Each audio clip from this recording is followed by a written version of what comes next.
let me make this quick, because for the next 6 months or so, these will all have to be quick.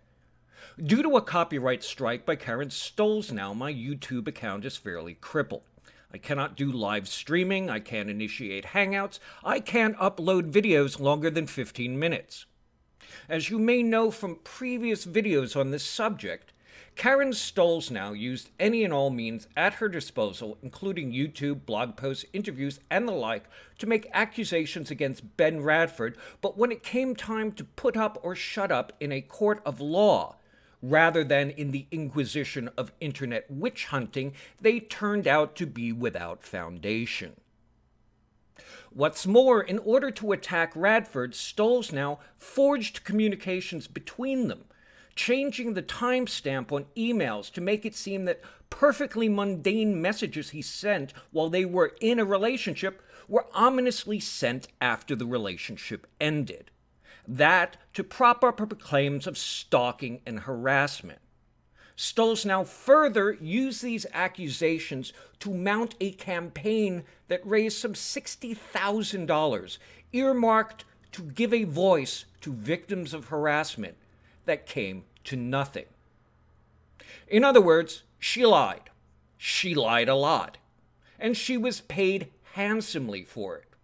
Which I really don't begrudge her much as you may think, because all she did was siphon the money off idiot SJWs that would have blown it on problem glasses and radioactive hair dye anyway.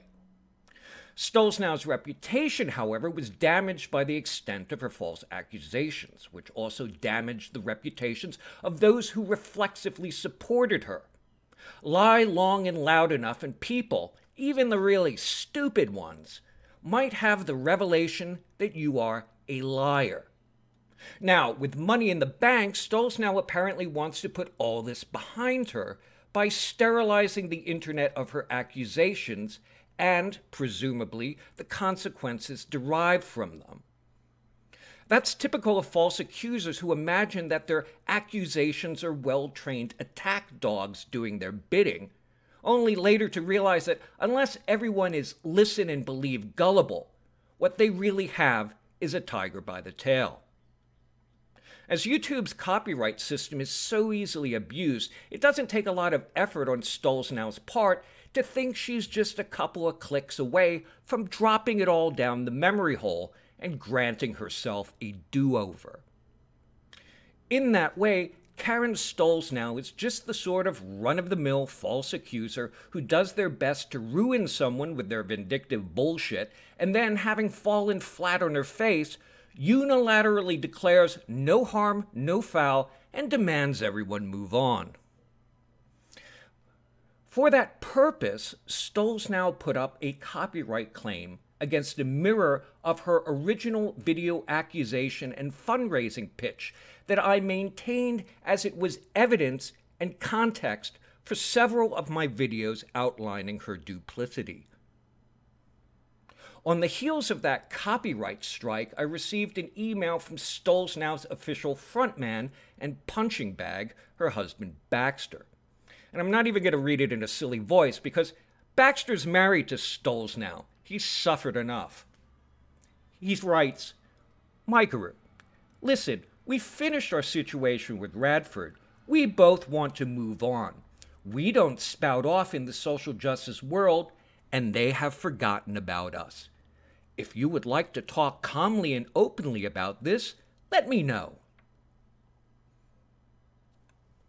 What a tool.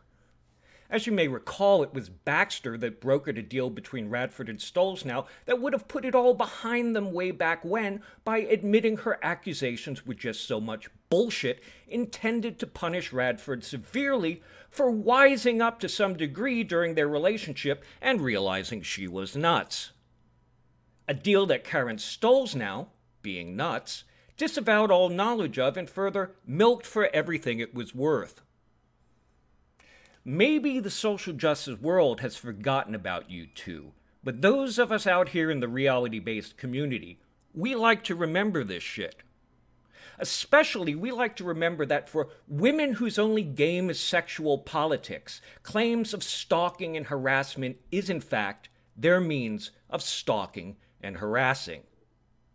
The only bigger tool is Ben Radford for caving in and not resoundingly bitch-slapping these clowns in court, leaving them free to wander the internet and demand that we pretend like none of this ever happened. This is why, Ben, when people give you their support and their money, they expect you to follow through. So we don't get blowback from the problem you failed to address. Like this crazy bitch and her uber-cuck husband. For someone who took people's money to give a voice to victims of harassment, she sure does let the nominal patriarch in the family do her talking for her.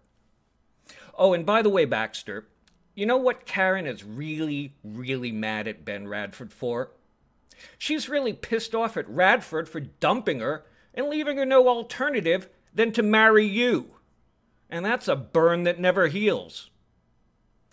In any case, you can see that Karen and Baxter still haven't gotten the hang of dealing with people, in that they followed a bullshit copyright claim and further crippled my social media presence rather than approaching me first.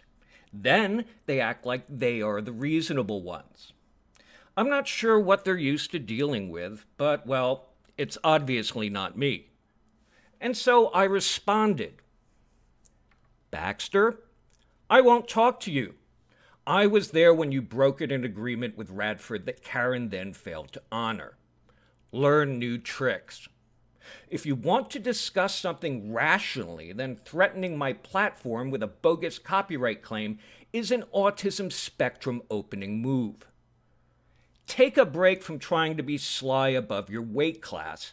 Have Karen put on her big girl pants, withdraw the complaint to YouTube, and then, maybe then, I will entertain some of her artless bullshit. The first step is to realize that everyone knows the two of you are habitual liars and ham-handed manipulators who must be delusional to imagine anyone would give you the benefit of the doubt to bargain in good faith. Try again. First, let's cut out the middleman, namely you. Karen can lie for herself. Or she can skip over the lying and empty appeals of being a rational actor and take tangible action by withdrawing the complaint. Of course, I received no response, except hearing through a third party that Baxter was shocked, just shocked by what he perceived as my angry response. And after they were being so reasonable by preemptively filing a copyright strike against me over a video that has been up for years and widely referenced by everyone and their house pets. You can't blame Stollznow for not wanting to join the pile of crazy bitches that made a public accusation of sexual abuse and harassment either to raise their own profile in the victim hierarchy or because no man fails to fulfill her expectations and walks away unscathed. In fact, I'm at the point where whenever any woman tells me her previous relationship was in some way abusive, even given the most expansive definition of the term, I mentally flip a coin over whether or not she's disengaging in sour grapes revisionism. That's the lovesick 12-year-old's rationalization of a failed relationship. There was nothing good in it. Especially when all is said and done, the problem is obviously with her and her penchant for psychic vampirism and crazy bitchiness in general. As a result of this, I have a choice.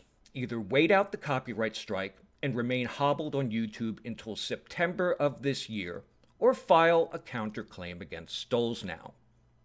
However, since copyright claims in YouTube's broken system are easy to make and terribly difficult to dispute, this may just be the opening salvo in an attempt to shut me down permanently. And in order to file a counter notification, I have to give Karen Stollznow, a vicious, vindictive, histrionic, and dishonest nutcase, my full legal name and address, something that previous doxers such as Greg Layden have failed to disclose to hilarious effect. And because of YouTube's system, which is designed to aid and abet perpetrators, one can't dismiss the idea that any copyright claim is also a doxing attempt. And so I followed up. Baxter, I have not heard back from you or Karen, although I have heard from third parties that know you that you were shocked and dismayed by the hostility of my response.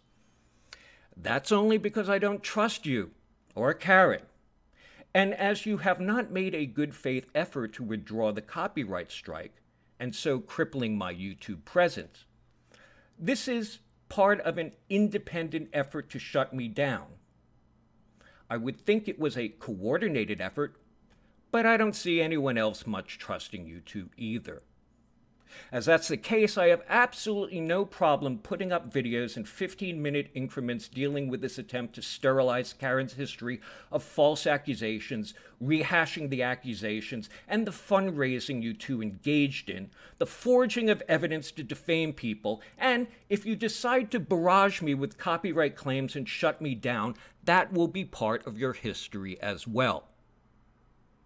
What you can do on your part is withdraw the copyright strike. I will leave that mirrored video off. However, I will not remove videos containing fair use excerpts from the original. I won't help you whitewash history. That will never happen. And so it's your call, clowns. And remember, actions speak louder than your endless bullshit. I mean, I see after closer.